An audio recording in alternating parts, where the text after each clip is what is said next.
Welcome back to Klepper's Corner, where we take you on a wild ride through the past week's news faster than a Russian ceasefire turns into a Russian bombardment. I'm Jordan Klepper, and if you're just joining us, congratulations.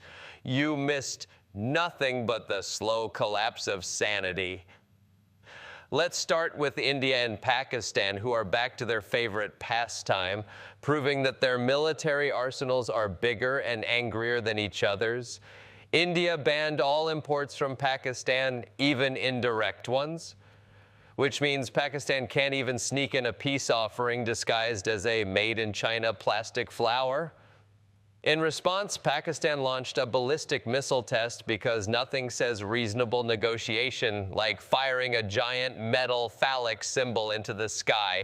But wait, India flexed back by showing off its Navy, ships, submarines, and helicopters, all assembled like a giant floating action figure playset. Because nothing keeps a region peaceful like reminding everyone you have a drown your enemies starter pack. Meanwhile, Russia is gearing up for its Victory Day parade, rehearsing with tanks, missiles, and a guest list of foreign leaders who just can't say no to Putin, probably because they know he has their phone records. And speaking of shows, Trump just announced a 100% tariff on foreign films. Because if there's one thing America needs, it's fewer international films reminding us that other countries make good movies. Now to Australia, where voters are turning out to pick their next leader.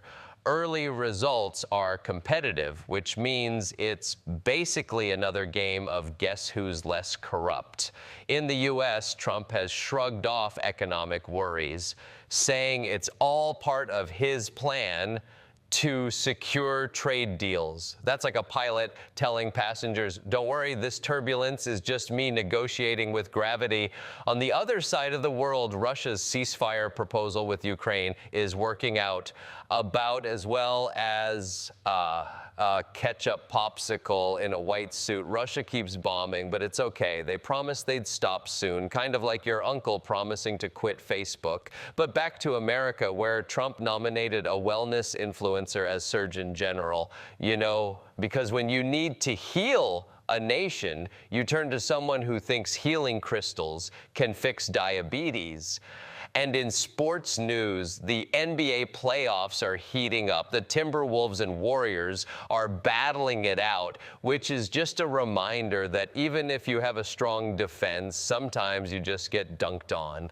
And finally, the Vatican has a new pope, Pope Leo XIV, who will now spend his first days in office trying to figure out which of the cardinals are already angling for his job. That's all for this week's Wild Ride. I'm Jordan Klepper, and remember, if you can't keep up with the news, that's probably for the best. Good night.